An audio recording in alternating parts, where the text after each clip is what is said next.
Well, hey everybody, and happy Thursday. Today's topic is going to continue with barking. I'm Brianne, if we haven't met before, and last week's live was all about barking.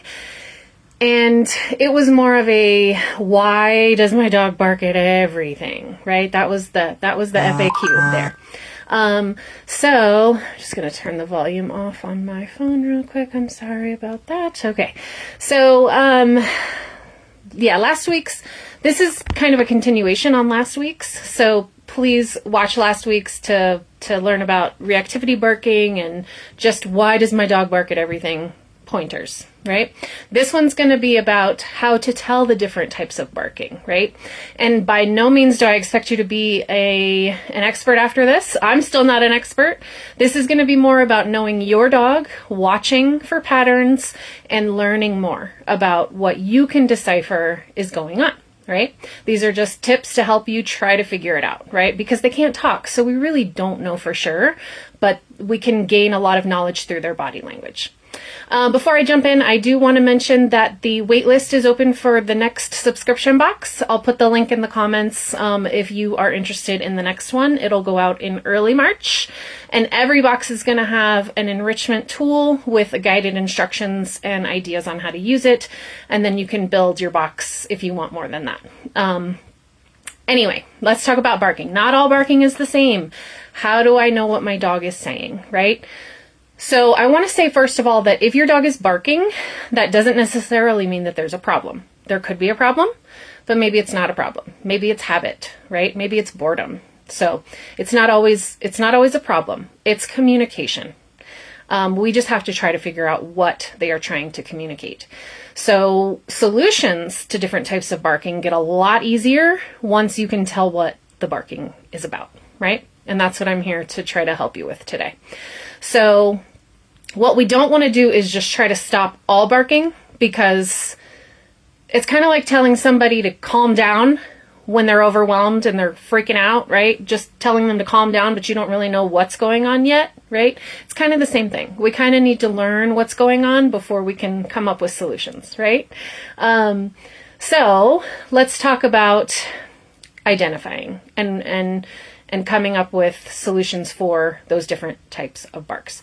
So we don't want to treat all the barks the same, because that can lead to frustration for your dog also, right? They're trying to communicate something, you're not getting it, and that leads to communication. So we're going to try to focus on where the emotion is coming from and what they're actually trying to tell you. So let's talk about one major type of barking, which is alert barking. Something's happening, right? Something is happening and they are trying to tell you about it, right? It's triggered by sights, sounds, movements, doorbell, knocking, and it typically stops once the threat is gone, right? So the mailman's coming up, alert bark. Barking stops when the mailman leaves, right? And they think they did it because of their barking. You're welcome, right? It's basically them trying to share that information with you. Hey, something's happening. It's really normal behavior, right? This is the kind of barking that I tell people, I don't really want to take the bark out of your dog, because if there's some stranger coming to my door late at night, I want my dog to tell me, right? Because I don't know what that person's motives are. So I want my dog to alert bark. But I also want my dog to be able to stop and calm down when I ask them to, when I say it's okay. So some helpful things here. Sometimes all your dog needs is for you to look out the window or address whatever it was that they were barking at and alerting you to, and say, thank you, I see it, okay, something like that. And then redirect them to something else. Maybe you play with a toy real quick, or you redirect them to some sort of calm behavior. Let's lay down with me now, something like that. And nice pets on the couch if your dog is into that sort of thing, or toys if your dog is not into cuddling, something like that. So alert barking, hey, and then it typically goes away once the threat is gone. Second major type of barking is out of boredom. Your dog doesn't know what else to do. He's got some pent-up energy, and this is how he's going to get it out, right? It sounds repetitive. And it typically happens during predictable times, right? So maybe it's when you've gotten home from work and they are amped up and ready to play with you and they're so excited to see you, but you need to do this right now. You need to settle in, right? You're not ready to play with the dog right now. And so maybe you'll start to hear them bark at you, bark at you, bark at you, bark at you, bark at you, because, hey, I've been here all day waiting for you, and now I want you to play with me, right? They're bored. They're understimulated. Oftentimes it will be paired with some sort of destructive behavior or whining or pacing, some sort of other body language that tells you he's kind of amped up, right? And he's just trying to communicate with me that he's bored. Helpful responses here, giving them mental enrichment, especially maybe while you're gone for the day or while you're gone for the few hours or however long you're gone, or maybe you provide them with mental enrichment the moment you get home. So like, I don't have time to play with you right now, but here's, a snuffle ball, or I've filled this Kong with peanut butter just for you, right? And, you have to figure out how to get it out. Or I'm going to go throw a bunch of treats in different corners of the house and you go find them, right? Sniffing, problem solving, mental enrichment is really what they need here. Overstimulated barking type number 3, that's very, very common. This goes hand in hand with reactivity. They are overstimulated. I can't process all of this. I don't have the tools to handle what is happening here. Sorry, my cat is always messing up my situation. I can't process this. It sounds high-pitched. It sounds frantic. Maybe it happens in really busy, overstimulating environments, and they really struggle to settle. They really can't seem to redirect their attention, even after you have tried to calm them down, even after you've taken them back to your car or back to your house, out of that really busy, sometimes your house is the overstimulating environment. So maybe you've put them in a kennel or you've put them in a bedroom to calm down, right? And they still just seem really, really amped up, high-pitched, frantic, barking. And maybe the barking has stopped, but they still seem just really out of sorts and amped up. They're on overload. Their nervous systems can't process what's happening, right? And they haven't had enough time to recover. So helpful responses here. Obviously, what we all try to do is try not to get them overstimulated, right? Easier said than done. Sometimes you're not going to see it coming. So just do your best, right? Give yourself grace. Take them out of the situation as quickly as you can. And then try to do something calming, something that's going to calm them down, whether that's in your car or at home. Nice long strokes along the head and the back if they like that sort of thing. Nothing fast, to amp them up more. Just nice calm strokes along their body. Soft, calm voice, right, where you're dragging out your syllables. And then maybe give them something to chew on. Chewing and licking really helps calm them down. So those are definitely things, if you have a chew toy in your car or something that you can throw in the back seat while you're driving home that they can lick or chew on, try to have those things in your car if you know you have a reactive dog. And then just try to get them back into a predictable routine, right? Because routine settles them down really quickly as well. Okay, number 4, very, very common type of barking is fear-based. This can also sound high-pitched, right? Sometimes all of their barking is going to sound the same, and that's hard. That's really, really hard to differentiate. So you have to also rely on their body language to differentiate those barking types. Fear-based barking, oftentimes they're going to be totally fixated, targeted with their eyeballs onto the trigger, right? Whatever is causing them fear or really, really high anxiety. They're going to be targeted. They might start backing up a little bit while they're targeted and stiff. There's not going to be any loose body, right? Loose wiggly body is a happy dog, right? This is going to be stiff. Maybe backing up while they're barking. Their hair often gets raised on their back. We call those the hackles, right? Their hackles are up. If the trigger is getting closer, you might notice that the barking becomes even more frantic, right? and their body language stiffens even more, and you might see even more fear-based, aggressive type body language happening. So they're just trying to feel safe. They are trying to communicate that needs to stop right now, right? Or I might do something, I don't know what I'm going to do. Helpful responses. Increase the distance as soon as you possibly can. Increase the distance between your dog and whatever it is that they're barking at.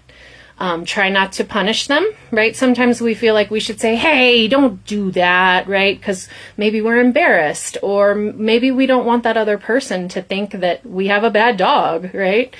But try not to do that, because it might just amp your dog up more. And then you can start to work on safe exposure to those triggers, right? It's all about counter conditioning the brain to feel better about something that they currently don't feel good about or that they're afraid of. I would definitely, if you don't know much about positive reinforcement training or counter conditioning in particular, definitely talk to a trainer.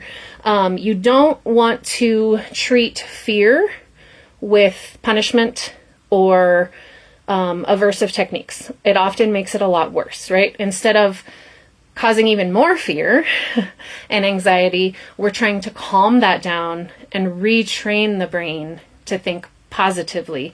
Or at least, even if your dog never loves the trigger, right? That's okay. But I need you to be able to be okay with it, right? I need you to be able to look at me and say, I'm cool.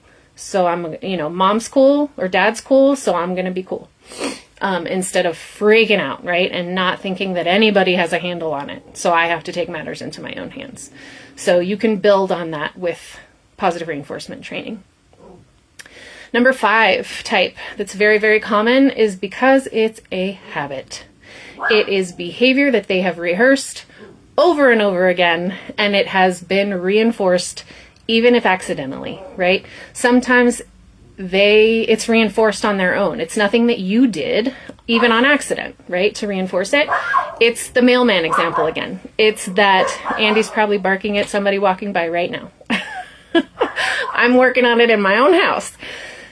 It's learned behavior that has somehow been reinforced, whether by you or by them. So that means with the mailman example, the mailman starts coming, bark, bark, bark, bark, bark. The mailman goes away. Yay, I did it. That's their reinforcement. It worked. I'm going to do it again. The mailman probably comes right around the same time every day. So time of day now becomes part of it, right? It's all triggered by some sort of routine in the day. Maybe your dog has, in the past, maybe your dog has started barking as soon as you bring out the leash. It's time to go for a walk. They get excited. You're excited. You didn't mind the barking in the beginning because they're so excited, right? But now, every time you bring out the leash, they bark and you're annoyed, right? Maybe they've learned, and this is demand barking, which is a habit. Demand barking is when maybe it's dinner time. And your dog wants some of your dinner. And so he sits in front of you when you have your plate in your lap and barks and barks and barks and barks and barks and barks and barks and barks and barks and barks and barks. And there's no end, right? He's not going to stop on his own because it's a habit. And he's somehow been reinforced for it, either because somebody has given up and given him food eventually, or because maybe eventually you have given him some sort of attention. Like, even if it's stop that, right? It's still attention. And that's what they're looking for. So, habit barking, it can be tricky to try to get rid of because the whole thing about training is trying to reduce the moments that your dog has to practice certain behaviors, right? Always trying to manage your environment so that those behaviors cannot be practiced. But sometimes you're not home, right? Mailman example. You're not home. The mailman comes, your dog barks, right? Nothing you can do about that. But what you can do is, especially with habit barking, is to try to change up your routine, right? So maybe tonight you eat dinner on the dining room table. And then the next night you eat dinner at the bar. the countertop bar in your kitchen, or, and then the next night you eat it on a TV tray or in your lap on the couch. Or maybe you take it up to your bedroom, or your house, your lifestyle, right? So changing up the routine. Whatever the dog is barking about, change up the routine. Become unpredictable in those moments to try to stop the barking. The other thing you can do is teach an alternative behavior to barking. So in this instance, we can use reinforcement of an incompatible behavior, which just means that you basically teach them something where barking is completely incompatible with the behavior. So that means, for example, I am in the process of teaching Andy, when he wants to bark, I'm eventually going to want him to pick up a toy instead. Because if his mouth is full of a toy, then he's probably not going to bark, right? So anytime he feels like he needs to bark, I want to train him to go pick up a toy, right? There's lots of baby steps in there on the way to that plan. And you can also reinforce them before the barking starts. So you've noticed the pattern, the barking's probably coming. So instead of trying to fix it once the barking starts, you can reinforce them for being calm before and reward them before the barking starts. To say, yes, I want you to be quiet. Yes, this is what I want from you. Yes, this is a good boy. Yes, this is a good girl. This is what I want from you. So then instead of always telling them, hey, stop doing that, I don't like that, it's teaching them, this is what I want you to do instead. And dogs and animals in general, of all species, repeat what is rewarding, right? So if they love praise and attention and treats and toys and all the goodies from you, and they're being reinforced for those calm behaviors, they will start to learn very quickly that calm is what gets them the goods, right? And that other stuff either gets them ignored or nothing that they want, right?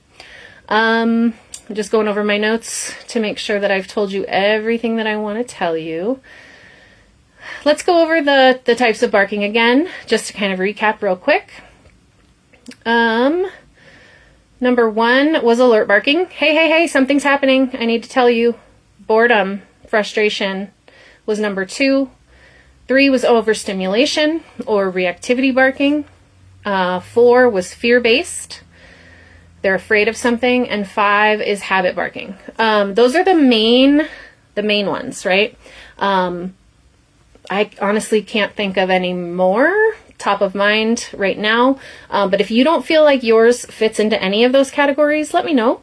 And we can try to figure out what is actually going on. In the comments, I want you to let me know if there is something going on that you have specific questions about. Is this, do you think it's this? Do you think it's that? Describe it to me. If you have specific questions about the type of barking or the type of body language that's happening during certain barking episodes, let me know. I have an enrichment guide that I've made. If you would like that, reach out, comment below, let me know with really easy enrichment ideas that you can do at home for that mental stimulation. What else? Yeah, just let me know if you have specific questions in the comments. If this is helpful, share it with somebody who could use it as well. And again, I'll put in the comments the link for the wait list for my subscription box. The March-April box will be going out in March, and I will let you know when the cart is open.